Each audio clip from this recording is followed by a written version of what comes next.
Grace and peace be unto you from God our Father and the Lord Jesus Christ. Grace and peace be unto you from God our Father and the Lord Jesus Christ. Welcome to Mount Zion, a place where God dwells and His people live by faith.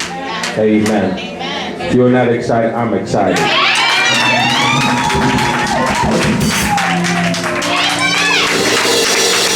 Praise the Lord. Praise the Lord. You may be seated. Amen. With a heart of worship and expectation. Praise the Lord. To hear the word of the Lord. Well, I'm going to be talking. It was in my heart to talk about it. David this morning. I'm going to talk about for this morning the cave experience. Amen. When I begin to think about it, yesterday I began to read it, say, God, speak to me about it. And I look at it that the cave experience is the experience before elevation. That's the place where God begins to elevate you, and begin to do something great in your life. We're going to go into the book of 1 Samuel 24. Somebody say amen. Amen. 1 Samuel chapter 24. We're going to, can we read verse 1? King James. He begins the reading of God's holy word. And it came to pass, when Saul was returned from following the Philistines, that it was told him, saying, Behold, David is in the wilderness of En-gedi. Comma. Stop. Now, this is the place where David was, Saul went to fight the Philistine, and David was running away from Saul. Right? David was running away from Saul. And David has been running away for a long time from Saul. Matter of fact, he started running when the oil began to pour on him. A lot of times, when you get anointed, that's when your troubles start. Nobody? Okay, nobody. When you get anointed, that's when hell begins to happen. And a lot of times, it can be confusing. How is it I can be anointed and go through what I'm going through? No, okay. How is it I'm anointed? I got so much, I got oil for kingship, and I'm a king, and I'm a future king. I didn't get to my throne yet. But guess what happened? The first thing that happened when I went into the a castle, that a javelin was thrown at me. And, first of all, you had to face Goliath. You had to face Goliath and all these other things. And it can get confusing. God gave me a promise, but because He gave me the promise, I'm going through so much in my life. I'm dealing with so much. And God, what's going on? And it can be a time of confusing. But this is now, you can be anointed and running away. Okay. Now, what is Saul? Saul, if you remember, Saul is the guy that listened to God, disobedience. He's a king now. And especially something crazy, right? That God called you to be the king, but there's another king sitting there. Okay. What is sometimes sitting in your place can get you to run?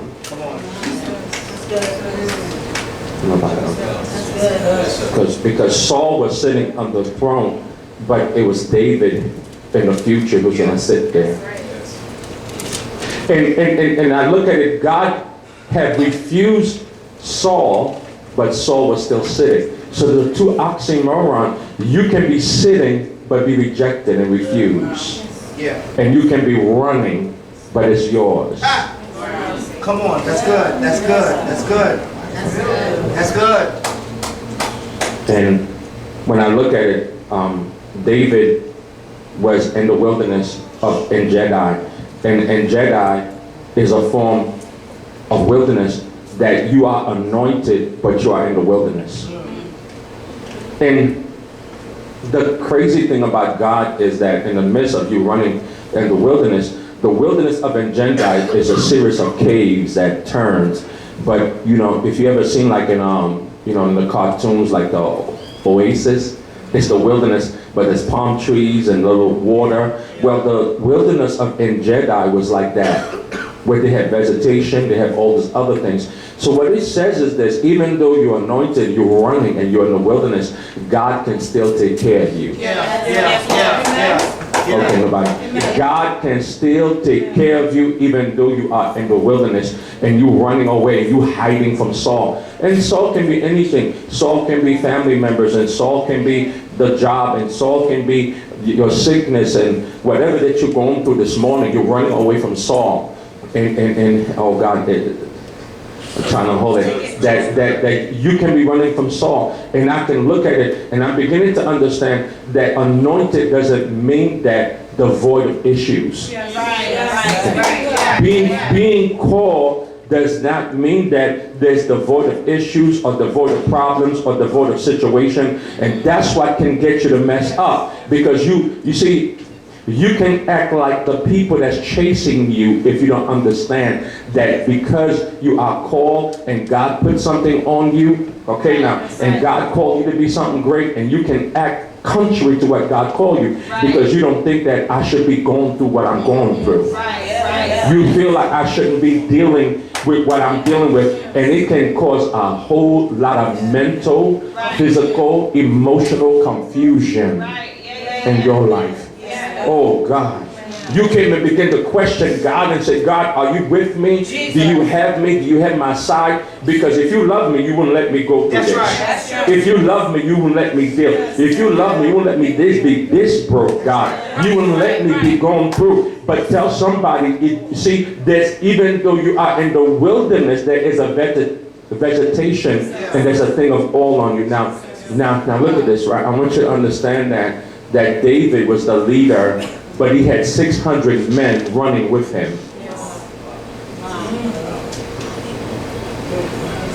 The leader was on the run, and he had 600 men. And I thank God for the people who are willing to go with you in the wilderness. Yes, sir. Yes, sir. Yes, sir. See, if you can't go with me in the wilderness, you cannot reign with me in the palace.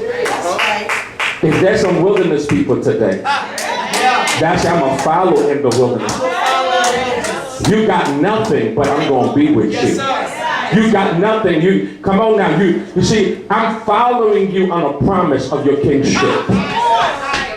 God have mercy. You are a king who's running, but I see the king in you. Nobody hear what I'm talking about. You haven't ascended yet, but I can see who you are. You see, what I thank God for is the people who can see who you are even though you have not achieved it yet. And I thank God that you don't see me differently than what I may not feel like a king. I may not feel like I'm gonna be anything, but when you look at me, you say you're still king, and I'm gonna follow you, and I'm gonna be with you no matter where you go. If you go in the wilderness, I'm gonna be there with you. Nobody hear me.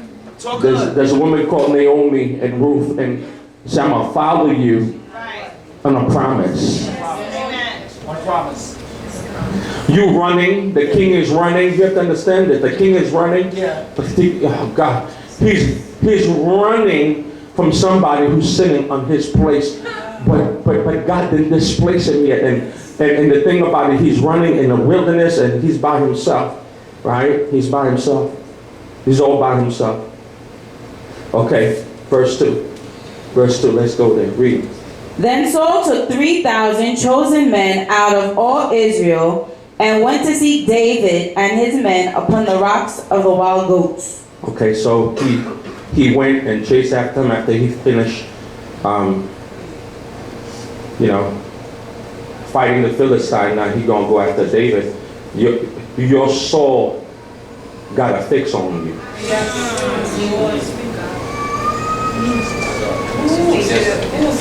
He just finished fighting the Philistine. Go home and rest, man.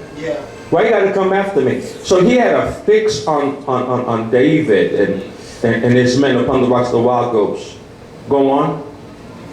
And he came to the sheepcotes by the way, where there was a cave.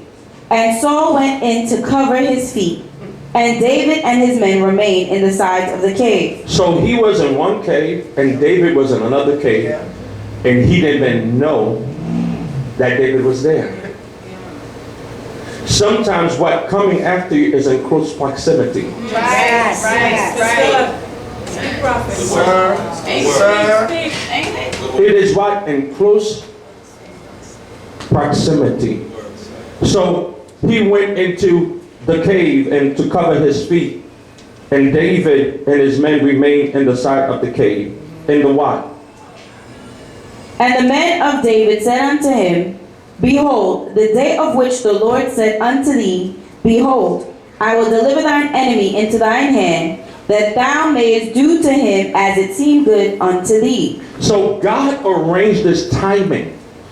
The cave is a place of testing that what used to chase you, now God put it in position to see what you're going to do about it. Come on, prophet. You better understand. Come on. What used to chase you, now Saul is sleeping, he covered his feet. Yeah. And David was in the next cave. Right. And God now is timing everything together. Ooh, glory. To see what you're going to do about what was chasing you, what you're going to do about your enemy now. You got him in a position, what you're going to do about it now. Yeah. Right?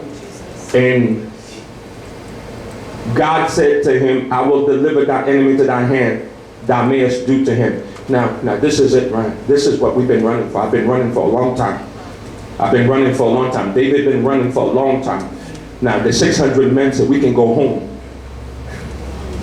We can go home now because what was chasing you is here. And you can kill it, David. And we got you. Because God said, see? God said, I'm going to deliver your hands unto your enemy. Right. God said, I'm going to deliver them into your hands. Let me see what's going to happen when I deliver your hands unto your enemy. So David now, this is the testing of David. You have to understand, 600 men. That's right. Running around all over the place with David, man. 600 dudes just running and all over the place with David. And they say, if you kill him, we can go back home to our children and we will stop running and we be good and everything be all right. Go on, David. We understand. Do what you gotta do. Right. Do what you gotta do. Do anything that you got to do. So now what happened is this, that David rose up and cut off the skirt of Saul's robe privily. He went and cut off. Oh God. And a lot of times we don't understand what that means prophetically. We don't understand what that means. David had made an act, of a prophetic act that nobody else in the group understood, but Saul does. Right. Saul understand the prophetic calling to this. If you look at it, let's go into 1 Samuel 15. Go into it real quick and read verse 27 and 28, because a lot of times God will allow you to give a sign to your enemy of what will be. Right. That's it Come on, right prophet. there. Give a sign to your enemy. Give a sign to your enemy of what will be. 1 Samuel 20, come on, read it. 1 Samuel 15, verse 27 to 28. Come on, read it for my reader. As Saul turned to leave, Saul caught the hem of his robe and it tore. Samuel said to him, The Lord has torn the kingdom of Israel from you today and has given it to one of your neighbors, to one better than you. Okay, so now, when he was disobedient and God told him to kill the Philistine, and matter of fact, this time he came back from chasing the Philistine. So at this point, David cut off the robe as a significant, my elevation is near. Right. Because it was the same sign that David didn't know that, but when he cut off the robe, See, Saul, your enemy will understand something that you did, right? Yeah. That you don't understand what you did. Yeah. That God now, your enemies now will begin to prophesy to you about your future and what God said. Which there's an act that says, I'm close to what God is calling me to go. There is an act that's happening that says, I'm that close, oh God, to what God is about to do in my life. Now look at this. Now look at this. No one would have got upset if David slit his throat because we get to go home. And come on, kill him. I don't know how y'all would act this morning if you caught your enemy in a sleeping position.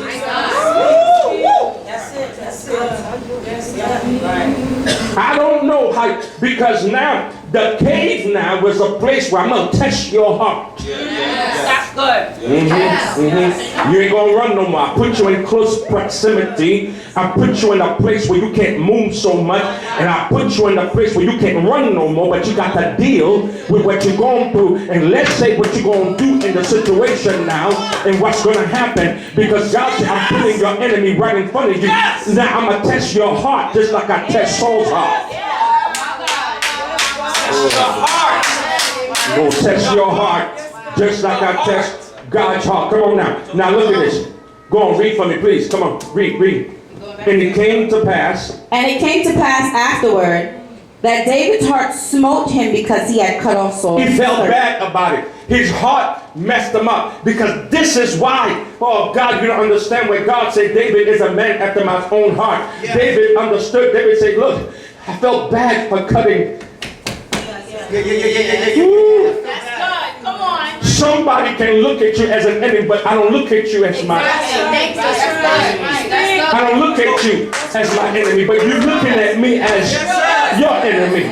Oh God, have mercy. You're looking at me as somebody who hates you, coming against you. But no, I'm not your enemy. I'm not your enemy. And God will put you in a position to test your heart. Can I tell you something? Before you become a king, your heart got to be tested. Your heart got to be tested. Nobody hear me. Your heart got to be what? Tested. Now read. So David stayed his and he said unto his men, the Lord forbid that I should do this thing unto my master. Okay. So he said, God forbid, I'm not going to touch God's anointed. Right. Yes. The problem that we got, that we can I tell you something? Touching your leader can cause you to lose your blessing because it's a test of your heart. Yes, sir. You talking good. Yes, sir. God will give you a test. Am I going to talk about my leader? Am I going to say something against him? I'm not even going to think nothing about him. Because the test of it is what you touch. Touch not my anointed and do my prophets no harm. Even though Saul was no good, you may not like Saul, but he was still God's anointed. Even, can I tell you something? Be careful how you treat on whom you about to replace.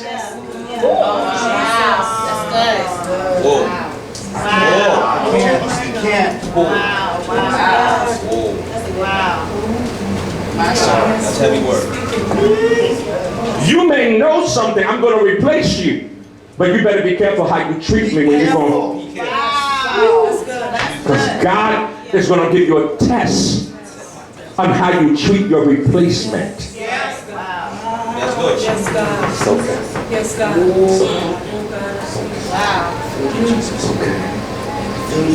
He said, I ain't going to touch him. He said, the Lord's anointed and to stretch forth my hand against him, seeing he is the anointed of the Lord. See, the thing about it, you better be careful what you call what God has anointed. That's right. Yes. That's right. Even though it don't fit right for you. That's right. That's right. That's right. That's good. Jesus, Father. Even though Saul wasn't all that, you could have said he's everything. You could say he's this and he's that. But guess what you forgot? He is still anointed. And because you put your mouth on him, or we like to just, oh, you ain't no good, you a dog, you this, you that. Look at you, you ain't nobody, you ain't nobody. See, the thing about it, Your disrespect will cause you not to have your elevation. Wow. Wow. Everybody hear me. Everybody hear me. David said, I ain't gonna touch him.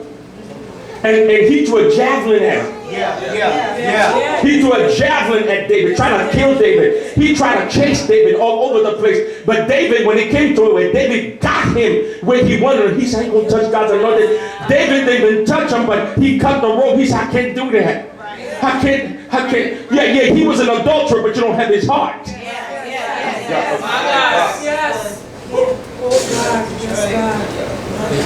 Because God was checking his heart.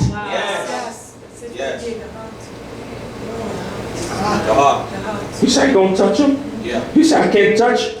Look what he said, my master. Oh, God have mercy. He tried to kill him, but he said, he's my master. My God.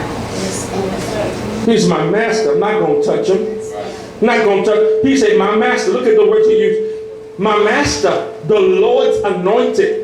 To stretch off my hand against him, seeing he is the anointed. Look at how he's seeing him. He said he is the Lord's anointed. Even though I'm going to replace you, I honor you. That's right. I still honor you. Honor you. Yes, sir. I will not do anything against you. That's right. I will not touch you. I will not put my lips on you. I will not think nothing different to you. You are the Lord's anointed. You may be messed up, but you are the Lord's anointed.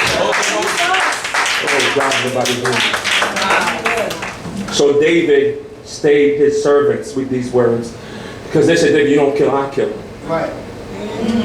You better be careful that the people around you don't take revenge for you in the wrong way.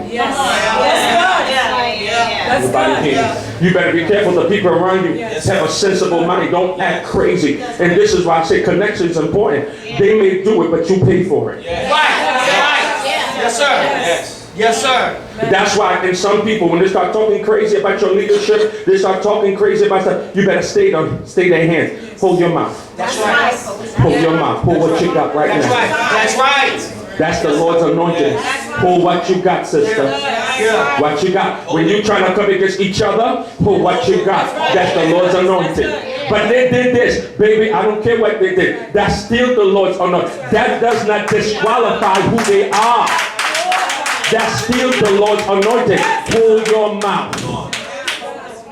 This is good. Hold your mouth. Hold your thinking. Hold what you got to say. Because the thing about it, we got too much opinions in the season, and we won't do nothing about anything anyway. We got too many opinions about people. But this is still the Lord's anointing. This is good. It's good. Nobody hear me? So David stayed his servants with these words and suffered them not to rise against Saul. But Saul rose up out of the cave and went on his way. David also rose afterward and went out of the cave and cried after Saul. Saul went, the Bible says he went at that point to the bathroom to relieve himself. Because he didn't know David was there. And David went after him. Oh God, that's why I love David. And David went after him. He was oh God, let me tell you something. Whatever that you're dealing with, don't let it change your loving heart. Come on. Oh God, have mercy. Don't let it change your caring heart on who you are. No matter what they do, what they say, how they treat you, do not let them change who you are. Oh God, have mercy. Don't let him change who you are, because he still went after him. He said, he cried after him. See, some of you were trying to run away from someone who's trying to kill you and hurt you, because how I see you, oh God, let's put this way. How you see me is not the way I see you. Right. That's good. That's right. Wow. Okay. And he cried after Saul, saying, my Lord, look at this. He's supposed to be the next king. David, he's supposed to be the next king. But he cried, my Lord, the king. Oh, I looked at some people who was here. You know why they won't succeed? no integrity. No integrity. No integrity. That's right. They leave, they talk about you. Yeah. They leave, they cheer you up. Was not the Lord's anointed when you needed me? Did I pray for you? Did I pray for your children and listen to you and be there for you?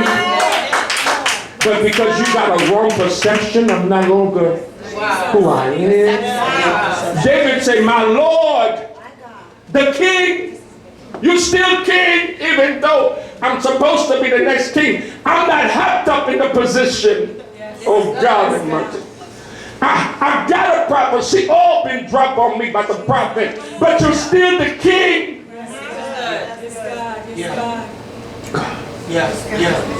I deduced that David really loved Saul. It's hard. And I do believe Saul loved David, but he loved the position more than...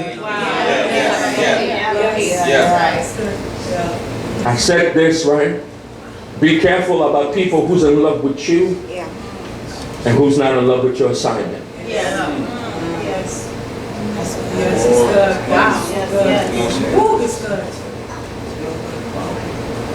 It's a struggle.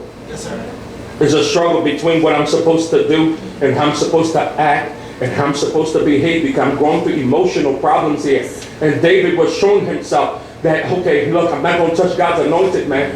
And he cried after him. He was leaving. He said his heart was after Saul, but Saul's heart was after the throne, keeping the throne. It was not even after God no more. So sometimes you can lead and you can do certain things, but your heart is not even after God no more. It's after keeping the position, but it's not even after the king. Oh, nobody hear me. It's not even after God. And that's why motives got to be, my God, checked, and motives got to be tested. Why you do what you do. Why you going what you're going. And I made, oh God, I made a decision. I'm going to follow the king regardless of what happened. I don't care about being famous. I don't care about buildings. I don't care about being anything else. But I'm after God, and God going to do what he's got to do concerning me. And I don't care who leaves me, who walk away, who turn their back away from me. And I don't care what trials I face in life and what's going on in my life. I say to God, I will chase after you. Nobody hear me?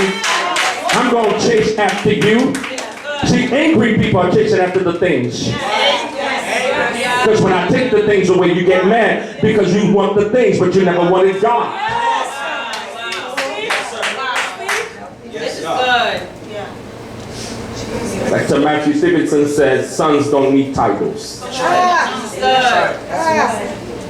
You're still going to be my son. The sons don't need no title. I don't need to make you a minister for you to love me. That's right. Because you're my son. That's right. You're my daughter. Yeah. Nobody here. This is good. Let's continue in this. Sons and daughters. And when Saul looked behind him, David stooped with his face to the earth and bowed. Let me tell you something. The minute he came in, look how he treated his leader. He bowed himself. Right. Submitted himself. I'm giving you the key today to elevation. I'm giving you the key today for your next. I'm giving the key to why is it that things are not going. Maybe you're messing up in the act of submission and integrity and character. This is good. But I shouted. Who cares you shouted? You got no character. I prayed and I seeked the Lord and I fasted and I did this. But guess what happened? You are unsubmitted in your heart. See, you do submitted acts, but your heart is unsubmitted. Right. Oh, nobody here. It's okay. It's okay. Now he said, Saul looked behind and David stooped with face to the ground. And David said to Saul, wherefore hearest thou men's words, saying, behold, seeketh thou her. And David said to Saul, why you listening to people that I want to hurt you? That's right. Why you listening to people I don't mean you no good? Why you listening to people? You can get messed up on how. Let me tell you something. As a leader, be careful about people telling you about other people. Right. Well, come on now. Because I don't know what motives you telling me that. That's good. Why are you listening to people I want to hurt you? That's what David told Saul. Why are you listening to other people? Behold this day, thine eyes have seen how that the Lord has delivered thee today into my hand in the cave. And some bade me kill you. Some told me kill him. You were right in my hands. Some say kill him. And I say, I will not put forth my hand or my mouth or my thoughts. Nobody hear me.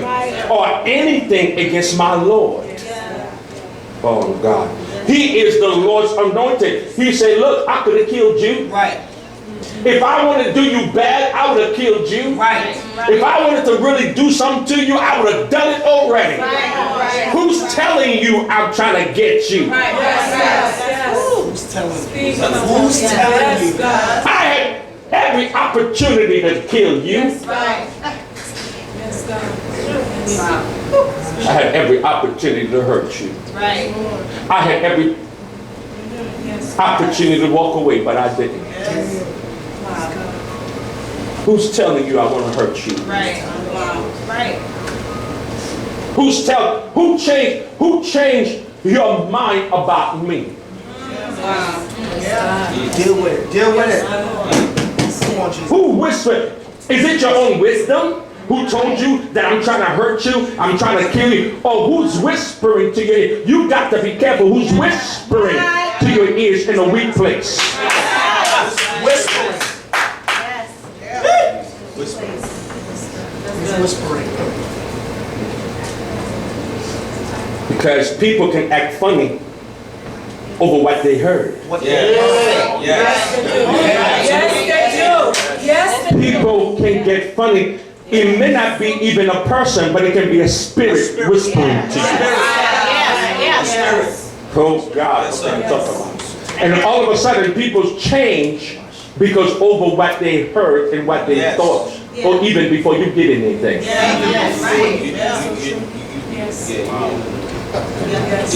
You change on me. Why?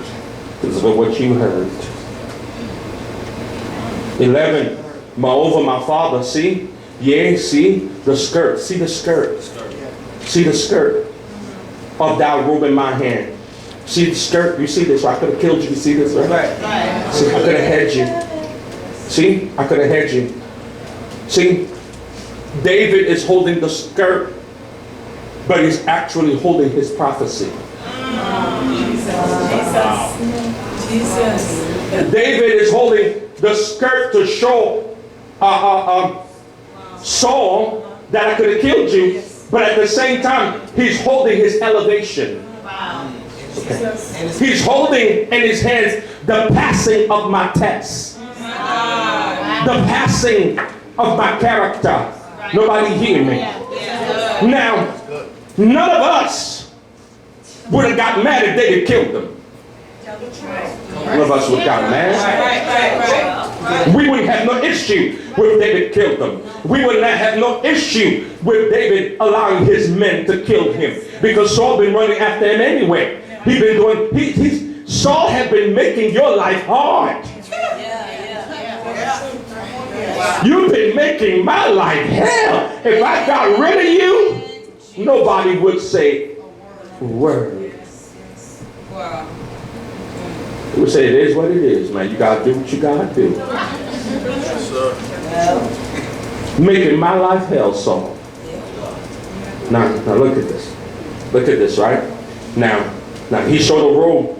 I showed you, according to 1 Samuel 15, 27, 28, that the skirt, David didn't understand the skirt. But Saul did. Because he understood when he tried to run after the prophet, that's why I say it's prophetic. When he tried to run after the prophet, his skirt got ripped in two. And then the prophet Samuel said, your kingdom will be given to another. So Saul understood the prophecy of the skirt. Tell him, do you understand the prophecy? Do you understand the prophecy of the skirt?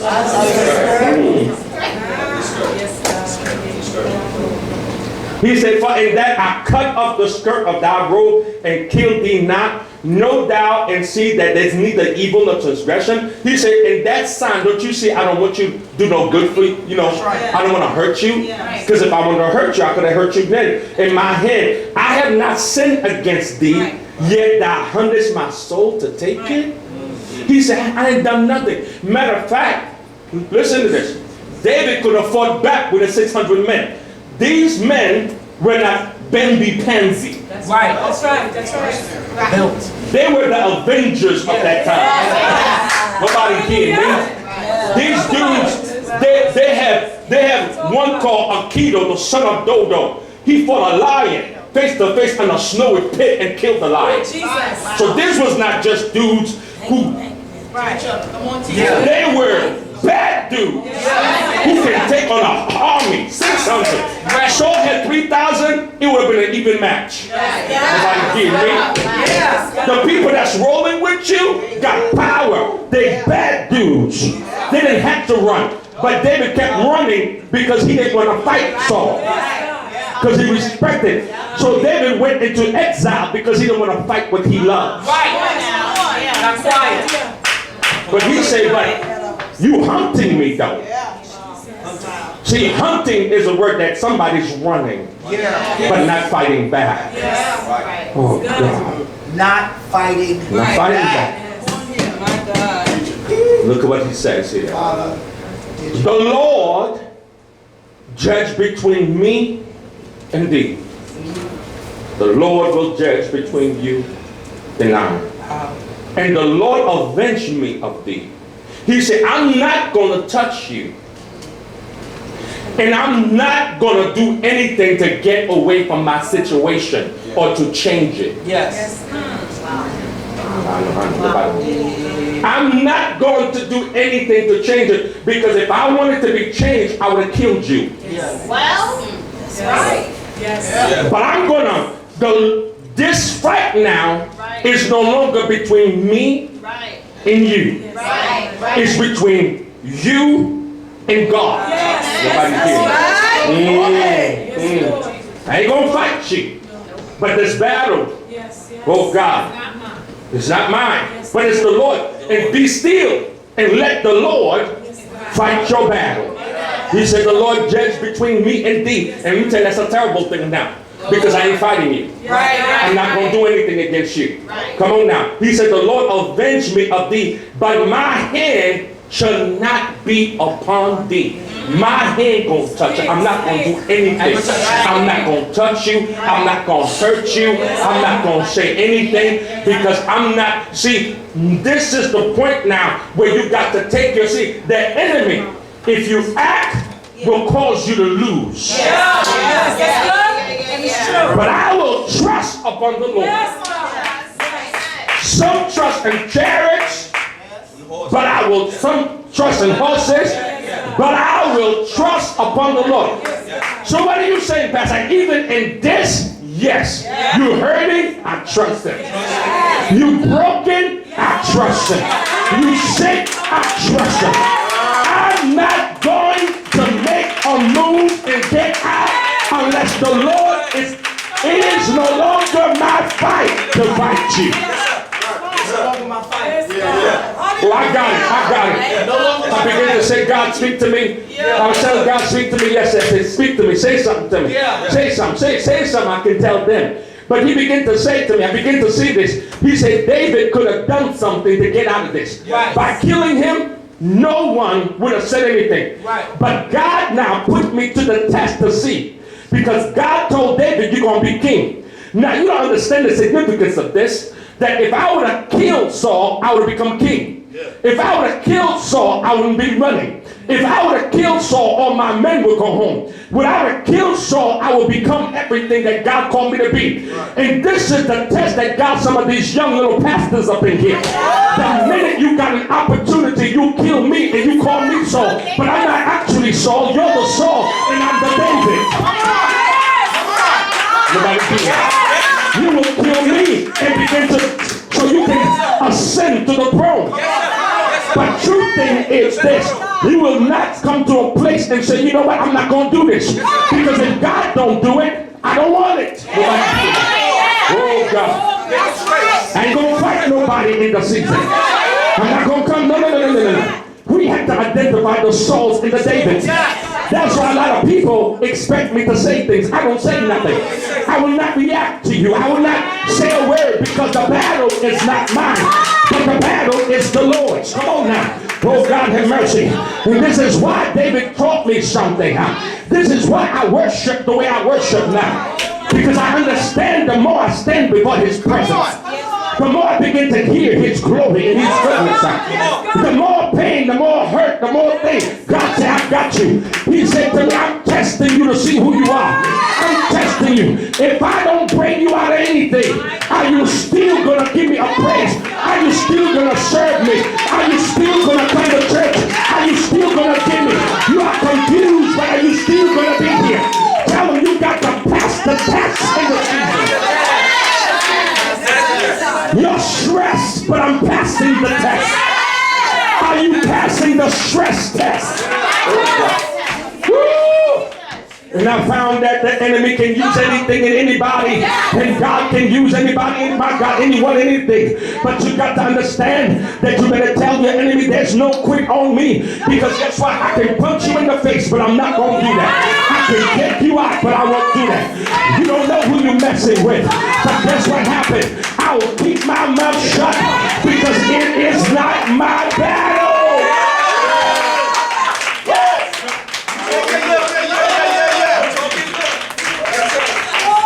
It is not my battle. Not my battle. Not my battle. Jesus. God can leave you in. And God said, I won't blame you if you leave.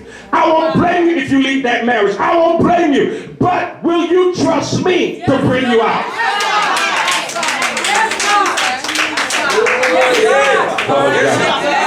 Come on, sister. Straighten yourself. God didn't leave you. Straighten yourself. You strong because I'm trusting the Lord. A lot of people say, if I was you, I would leave. Well, that's you, because you trusting you. But I'm trusting God.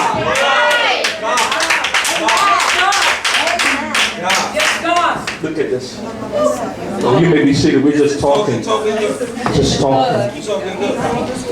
We're just talking.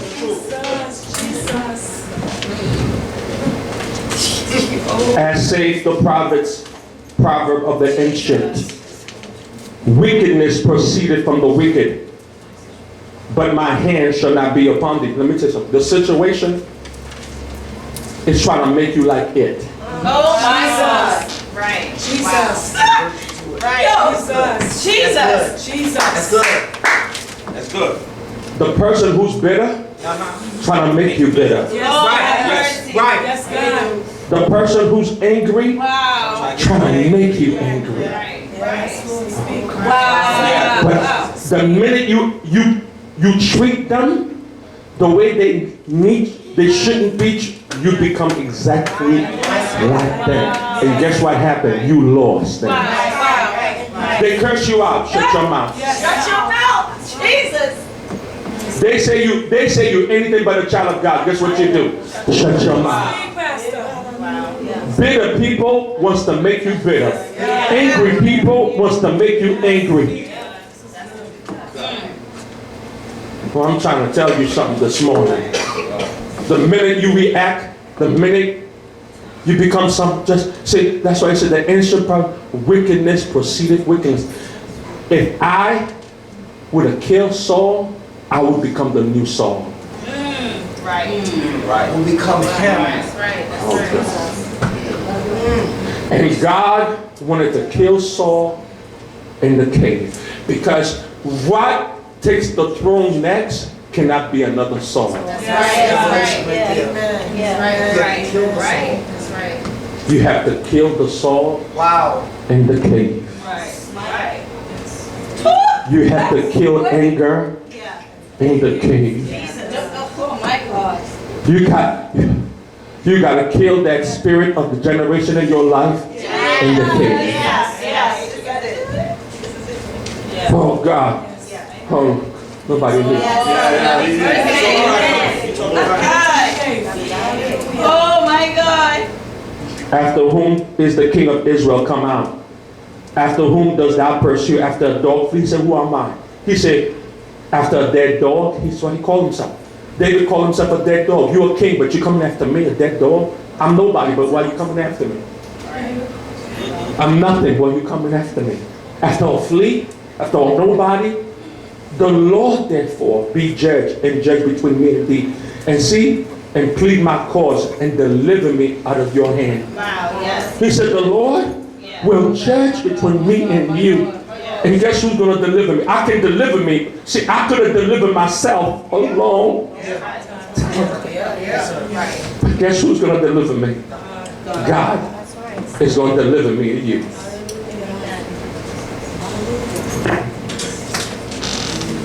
It's quiet. But God is going to deliver me out of your hand. Because now that you have power, you have become wicked. My God. Wicked. Right. Wow. Listen. And it came to pass when David had been in speaking these words unto Saul, that Saul said, is this thy voice, my son? Oh wow. Can I tell you something? Saul had a spirit. Do you know your soul has a spirit? Right. Do you know your soul has a demonic spirit that switches back and forth? Don't it? Now, you're my daughter. Next minute, I'm a B word. Spirit. Yes, sir. Oh God. My God. All along you've been dealing with a spirit. Oh God have mercy. They switch on you. I love you today and I hate you tomorrow. I'm in love with you, but I hate you at the same time. I can't stand you. I see greatness, but I don't see nothing in you. No. See, it's a... Now he came out and he said, Saul, see, that is a different identity coming out now. And he said, Saul, he said, David, my son. And Saul lifted his voice and wept. He began to weep because what David said broke the spirit. Because he acted with graciousness and heart, it broke the spirit and brought the real soul out for the first time. He brought the real soul out. He said, David, my son. He said to David, thou art more righteous than I. For thou hast rewarded me good, whereas I have rewarded thee evil. You loved me, but I hated you. You did good to me. And sometimes for me to chase you, I have to tell myself, you didn't mean me no good. He said, you did me good and I did you evil. You did everything right towards me, but I did everything wrong towards you. And that has shown me this day how that has dealt well with me. For as much as when the Lord hath delivered me into thy hand, thou killest me not. For if a man find his enemy, right, will he let him go? My brother, man, trying to come and gun you down, and you finally got him. Come on. For you to let him go, you're a different kind of man. Because my instinct is this, I can't let you go. People say, well, how come you don't go into a fight? Because I don't believe in fighting. Because if I fight you, I may have to fight you over and over and over, or look over my shoulder. I would rather get rid of you. That's why I couldn't be in those streets. I couldn't. Because I refuse to get up in the morning and look behind my back. Right. Can't do it. Can't do it. He said, when you find your enemy in a rough spot, what you gonna do? Wherefore the Lord reward thee good, for thou hast done unto me this day. And now behold, I know well that I surely, look at this, your enemy will prophesy to you. Your enemy will come in. He said, I know well that thou shalt surely be king. You will be king. See, your enemy will speak your promotion. Your enemy will tell you, even though I've been chasing you, the reason I've been chasing you because I know you will be king. And if I will kill the king in you, you wouldn't be king. Sometimes people try to kill in you what you don't see yet. Yes. Yes. Wow. Yes. Speak. Talking good. Talking good. He's not after who you are now. He's after about who you will become. Right. Right. I can't kill you, but I get you to slit your throat. Wow.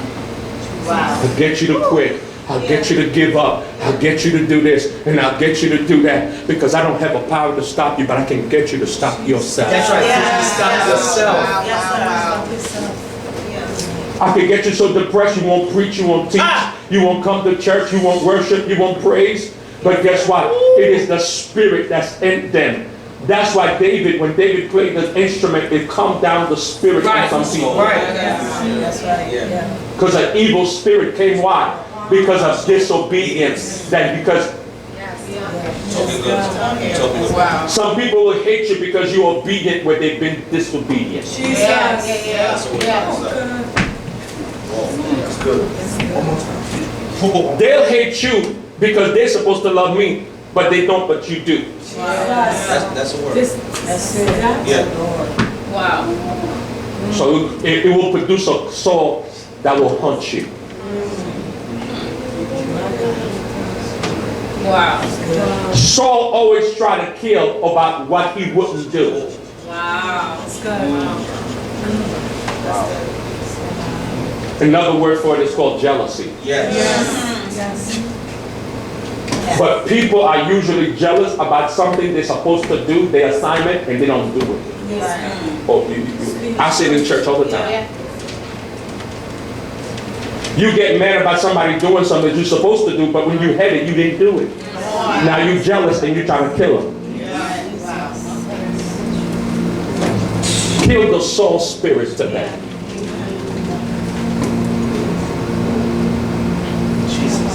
He said, now look at this. He said, swear now be therefore unto me by the Lord, that thou wilt not cut off thy seed after me, and thou wilt not destroy my name out of my father's house. Right? He said, look at this. He even said to him, when you become king, don't kill my descendants. Well, we know God killed them. Yeah. God killed most of them. Right. But David was good to Mephibosheth. But God killed most of Saul's descendants because of his disobedience. Get obedient today. Look at this. And David swore unto Saul. David said, I swear. And Saul went home, but David and his men got them up unto the hole. So, but David and his men got them up into the hole. Okay, let me read this in the Message. Then Saul went home. That's what the Message said. David promised Saul. Then Saul went home, and David and his men went up to their wilderness refuge. Okay. I got great prophetic calling. I got great anointing. Even after my enemies prophesied about who I will be, Saul went back to the palace, and I went back into the cave. Wow. Jesus. Wow. Because why did David go back into the cave? Because David understood, you repented, but I want to see if you change. Yes. Yes, sir. That's good. You say sorry, Come on. but I can't dwell with you. Me and you I can't go back to the palace. I can't go back to the neighborhood with you. Let me go back to my cave. David and his men went back into the cave. I got potential. I got prophecy. I got all these things on me. But the cave represents now in the season, even after I face Saul, I got to protect what God gives me. I gotta protect what God has given me. Yes. Come on. He went back into the cave. Anointed. Oh, I'm telling somebody, you can be anointed, but you're in the cave. Yeah. Right. We're going to do the second part to this next week, God willing. We're going to do the second part. Because the second part, I'm going to show you how the men came to him in the cave. Because in the cave, that's when your enemy says you king. In the second part, I'm going to show you how the people come in the cave and proclaim you king. Because they're going to come in the cave while you cook. My God, you hooked up, there's nothing. It looked like a wilderness. God can use the wilderness and promote you right where you are. And he can promote you right in the craziness of everything else. Because the people are going to come in the cave. And all the people that was distressed, oppressed, down, disgusted, going to come to David. And they said, we know that the Lord has made you king. But guess when it happened? When I passed the test of integrity and character, when I could have delivered myself and I didn't. And I trust God.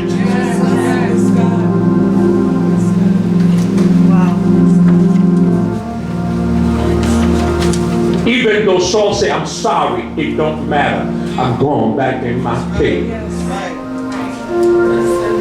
Because I don't know, you got a spirit on you.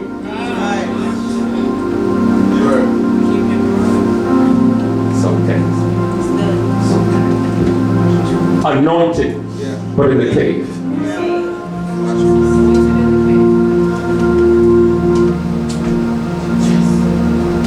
And you know what this represents, my brother? You know what this represents? I face them now. I don't have to run. Yes. Face it. Your running days is over.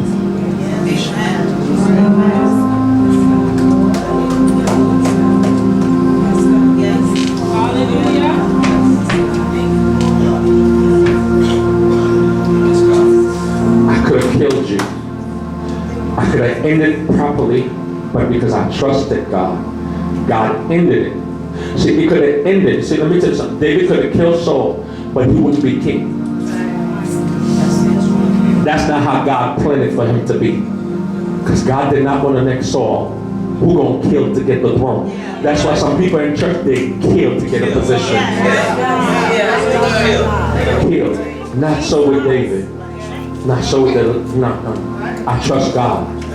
Oh, nobody.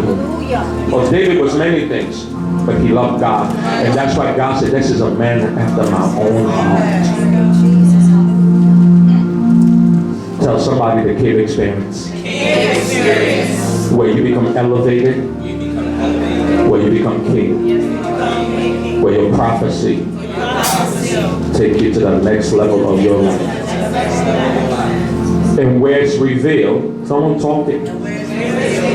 I don't have to bring myself out. I will trust God to bring me out. So far this good. I pray the word bless you. Pray the word motivate you. I pray that no matter what the situation in your life, don't bring yourself out, trust God. God is able. You don't have to kill him, you don't have to shoot him, you don't have to do anything. Trust God. Be like Jesus. So whatever you're gonna do it quickly. I trust him, even in the cross. Whatever you're gonna do it quickly.